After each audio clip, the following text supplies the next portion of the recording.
on se retrouve pour une nouvelle analyse sur le Bitcoin parce que il y a eu du mouvement. Donc, comme d'habitude, hein, à chaque fois, je vous habitue à voir ce graphique-là. C'est mon premier graphique parce que ça, c'est le graphique de base où j'analyse tout à la base. Donc, je note vraiment tout. Mais bon, je passe sur un graphique un peu moins chargé pour que ce soit plus simple pour vous. Donc, du coup, on va revenir à où on était la dernière fois. Donc, par rapport à la dernière analyse, c'était pas une analyse vidéo, c'était la suite du coup de l'analyse vidéo. On en était aux 35 000 $. Donc, on était à peu près là. C'était, si je me trompe pas, le 22 janvier 2022. Donc, on avait un Bitcoin qui était en train, en fait, de rejeter sur les 35 000. Et c'est ce qu'on a pu avoir. Donc là, je suis dans le time frame daily. Donc, comme vous pouvez voir en haut à droite, il y a écrit day pour une bougie vaut un jour.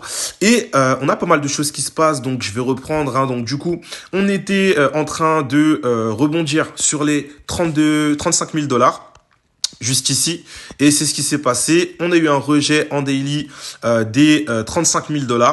Donc actuellement on est sur le nouveau bas de plus en plus bas, donc qui s'est fait en daily. Donc on l'a eu ici. On voit un Bitcoin qui est en train de remonter et qui est venu justement casser notre résistance qui n'avait pas été cassée le 26 janvier 2022 ici sur cette bougie, vous le voyez, qui est en train de casser en fait les 37 500. Donc positif, oui, puisque on est peut-être sur un éventuel retournement de tendance. Donc en daily, on est en tendance baissière, hein, et vous le voyez par les hauts de plus en plus bas et les bas de plus en plus bas. Et on avait démarré la tendance juste ici avec cette impulsion qu'on a eu du coup le 27 décembre 2021. Donc les scénarios qui pourraient arriver actuellement, c'est assez simple. Donc déjà, voilà, donc là on a eu notre bas, on est descendu, là on remonte. Donc première chose, c'est simple, c'est soit à partir de ce niveau-là, donc vous voyez hein, à peu près les 38, je dirais les 30, on va dire les 39 000. Donc ce niveau-là, on a une espèce de rejet et au final, bah, la résistance qui s'est formée par rapport à cette mèche, elle continue et puis on revient juste en fait aux 35 000 $. Donc ça pourrait faire quelque chose comme ça dans un premier temps. Ensuite, on pourrait avoir une deuxième chose, ce serait que, bah voilà, là on a rejeté entre guillemets sur les 35 000 $, donc on repartirait aux 40 000 et là on créerait le nouveau haut de plus en plus bas qui ferait qu'en fait on aurait un nouveau point d'impulsion baissier. Je repars d'ici, donc ça ferait ça, quelque chose comme ça. Et puis après on repartirait. Donc c'est soit on repartirait directement en fait casser les 35 000 pour créer un bas de plus en plus bas que celui-là et puis au final bah on partirait éventuellement sur les 30 000. C'est pas ce que je vois personnellement et je vais vous expliquer pourquoi. Ou sinon un scénario qui serait pas mal, ce serait tout simplement de venir en fait casser les 40 000 avec un retest du coup sur la trendline aussi et puis repartir en fait chercher la zone des 42 000 $ dans un premier temps, après 43 500 et ce qui serait intéressant ce serait en fait de casser du coup les 44 500 $, donc cette zone là hein.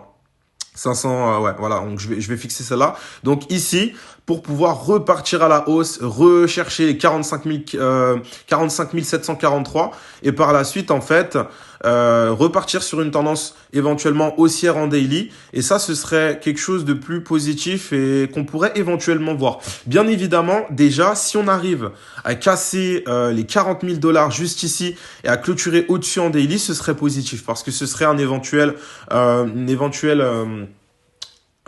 changement de tendance. Donc, on retournerait sur une éventuelle tendance haussière par rapport à ce plus bas qu'on a eu là.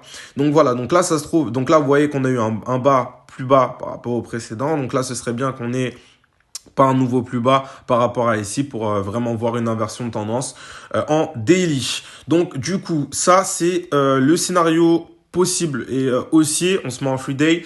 Donc, du coup, voilà. Donc, là, en free day, c'est simple. Donc là, c'est soit on a aussi un rejet et au final, bah, on repart, mais ça équivaut au scénario que je vous ai donné en daily. Il y a quelque chose d'important à regarder actuellement et on va regarder toute la tendance en fait du daily. On va sortir le RSI, j'avais déjà préparé. On se rend compte qu'en fait, là, sur le RSI, par rapport en fait à la tendance qu'on a ici, du coup, donc ce serait plus intelligent si je me mettais directement là. Eh ben, on a une espèce de cassure en fait. On a une espèce de cassure en fait qui est en train de se faire sur le RSI. Donc, est-ce que on a un éventuel changement de tendance? Donc là, vous voyez qu'on était en survente. Donc, est-ce qu'on a un éventuel changement de tendance qui est en train de s'opérer et qu'on voit justement ici par rapport au RSI? Encore une fois, je vous l'ai dit, il faut qu'on vienne casser les 40 000 $ et clôturer au-dessus pour éventuellement voir un réel changement de tendance en daily et qu'on passe en tendance haussière. Parce qu'il faut savoir qu'on est en tendance baissière en daily. On est en tendance du coup baissière aussi en flux day et on est toujours en tendance haussière en weekly. D'accord? Donc ça, c'est à voir sur l'analyse précédente, sur ma vision par rapport au Bitcoin, parce que comme ça, vous allez avoir une vision d'ensemble du daily que je vous avais fait. Et là, voilà, c'est pas une analyse très longue, c'est juste que ce que je suis en train de voir actuellement. Donc là, la prochaine zone à surveiller, ça va être les 40 000 $ ou les 35 000. Il faut savoir que nos zones les plus importantes actuellement, ça va être les 35 000, 32 000 et 30 000 $, toujours. Donc voilà, si on vient pas casser les 40 000 $, c'est ces zones-là qu'il va falloir regarder parce qu'on n'aura pas forcément un éventuel changement de tendance. Donc selon moi, on va aller chercher les 40 000 pour éventuellement déjà, dans la logique de la tendance, faire un éventuel pullback. Ou sinon, 40 000 $, on vient aux 37 500. Au final, on fait une figure d'inversion, boum boum, W, et on repart aux 45 743 $. Coin 360, on se retrouve, on se réveille plutôt avec un Bitcoin à 37 732 $.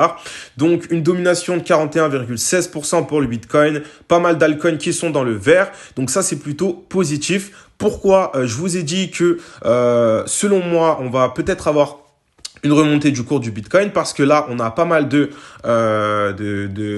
d'acheteurs, en fait, que ce soit des holders ou des petits, enfin, des while. Donc des baleines ou des petits acheteurs en fait qui sont en train d'accumuler du Bitcoin. On n'avait pas vu ça depuis un moment.